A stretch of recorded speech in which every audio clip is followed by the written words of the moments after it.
How's it going, my friend? Listen, this whole life is just a fucking adventure.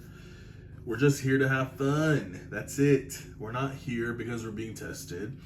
We're not here because we're going to be punished. There's no heaven or hell. There is a heaven or hell in your mind. Heaven or hell is just a state in your mind. Did you know that? I'm sure you felt it. Because all of us have felt hell at times already in our mind and heaven in our mind.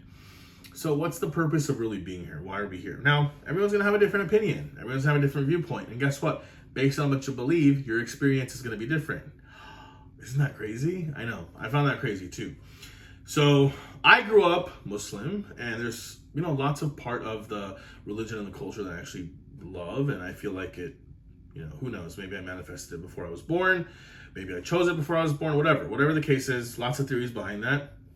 But I think that, for whatever reason, or maybe it was because I could experience that and then the freedom of what I'm experiencing now, which is being able to just live the way I fucking want. And I still believe in God, and I believe that there's a source, and you and I come from that source. We're extensions of that source, having this human physical experience, this manifestation of this physical, tangible experience. But that's that. There's no such thing as a punishing God, an angry God. There's so much I can talk about because I've been researching this for years, and I've gone through the ends of the earth on both ends of the spectrum to really figure out what is true and what is real. And again, if this triggers you or bothers you in some way, you know who I'm talking to? Leave my fucking channel, bitch. Right? This isn't for you. Just get off. It's fine. Go believe what you want to believe. But if this interests you, you're my people. So I'm talking to you. So really, heaven and hell, like I said, exist in your mind. This experience, what we're living right now, is heaven. This is heaven on earth. This is heaven. We are in physical form right now as this consciousness that can see each other, feel each other, all that stuff, right? Now, when we go back into non-physical, guess what? We emerge into where we came from, right? So many religions believe this too, except because people didn't have a way of controlling others, there was no, societies didn't have a judicial system, a legal system, there was no money for jail cells, all that stuff. So how could you scare people into doing the right thing? You scared them by, just like how do we scare little kids? Ooh, the boogeyman's gonna come if you do this, We punish little kids when they act bad, right? Toddlers. So it's the same thing for adults. Religion became the thing. Be like, hey, you might get away with it in this life, but wait till you get into the afterlife, right? That's when you're going to be punished, right? And so I feel like it worked for a while. And if you really study the history of religion, you'll see what's fascinating is that it's very regional based, geographically based, right? The concept of even heaven and hell. Because if you go to the Middle East, the concept of hell is always associated with fire and heat, dying from heat and dryness and thirst and lack of water and deserts, right? Whereas if you go to the tropical forest, like they've literally studied this, right? In South America, they have no concept of a hot hell. They have no concept of hell, first of all, right? Which is fascinating. Because do you know how many fucking people in the world live there? You and I were an English-speaking world, right? But there's a whole other world. Like, I think, what is it? Like 1/3 of the world's population? A huge chunk of the world's population, right? If I'm a little off on that, forgive me, right? Don't be like, oh, actually it's, 1.8 billion. Shut the fuck up, right? You know what I mean, okay? Big part of the world, Spanish speaking, right? And I'm not even talking about that, but just such a big part of the world that didn't have the same spiritual beliefs. How is that possible if we all come from the same God? Don't you think the same things would have been distributed everywhere? Now, religious people, God bless your souls. And listen, I used to be very religious too. Culturally, I still identify with Islam. Culturally, there's lots of things I'll always like about being Muslim and being Islam. My family still practices, and I respect them and love them for what they believe, right?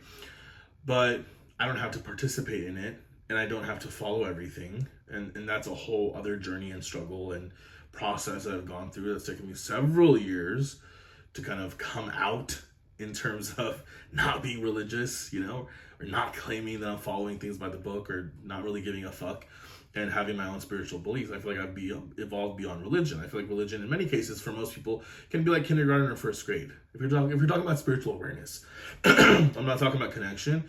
Many religious people can be beautiful, amazing, great people who have a beautiful relationship with where they believe they come from. Great, Are they better than me? No, they're not. And I think I mean, that's one of the problems I have with sometimes religion, but that's in everything in life, right? Every group of people, not even religious, right? Atheists will think they're better than people who are religious, or people who have money may think they're better than people who are poor. People who are poor will think that they're ethically better than people who have money. You know, people of a certain profession will think they're better than that profession. You know, a certain team will think they're better than a certain other team from that country. Like, it's just human nature for us to think that, like, oh, people are doing things differently than us. They're different than us. That means we're better, and they're wrong. It's not just a religious thing, by the way, right? So I'm very neutral when I come to like my perspective on these things. But since we're talking about spirituality and religion, that's what we're mentioning here. So back to South America. That's a tangent. Back to South America, right? If you study people who are in the tropics and the rainforest, they had no concept of a hot hell. They had no concept of, first of all, hell, but even then of, you know, that it's going to be like a desert and fire and like people are going to die of heat, right? Because that wasn't their environment. So isn't that interesting? Isn't that fascinating that the men, right? When I say men, I mean like, the man means like humanity, the men and women of the time. But isn't it interesting that those people don't have a concept, didn't create a concept, a rules that involved a hellfire, a hot place, that you'd be punished by being put into a hot, dry place. Isn't that interesting? That it's all based on geography. So I think if you really study the history of religion, which I suggest you should, because you got fucking YouTube, you fucking piece of lazy. If you don't do your research, what are you doing? Why are you not researching? Why are you not going down that rabbit hole? You know, you spend hours watching porn. You spend hours doing other shit. Hey, listen, I love it too, but you spend hours doing all this other stuff that doesn't matter, doom scrolling, right? I love that too. But you gotta put some time into actually studying some things, researching for yourself to figure out what the truth is for you, right? Because I think one of the most loserish things that I come across in most men today is just being a fucking, coward, yes, but just being a fucking sheep. Like following what everyone else is doing. Listen, I want to be a part of the tribe too, right? I want community, I want belonging. I'm not saying to leave everyone and to be the one who thinks he's better than everyone else and is different. That's not what I'm saying, right?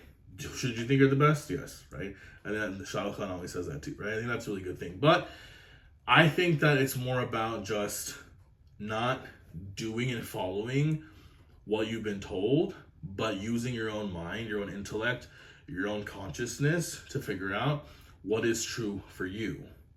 And the truth will bend for everyone. The truth will be different for everyone.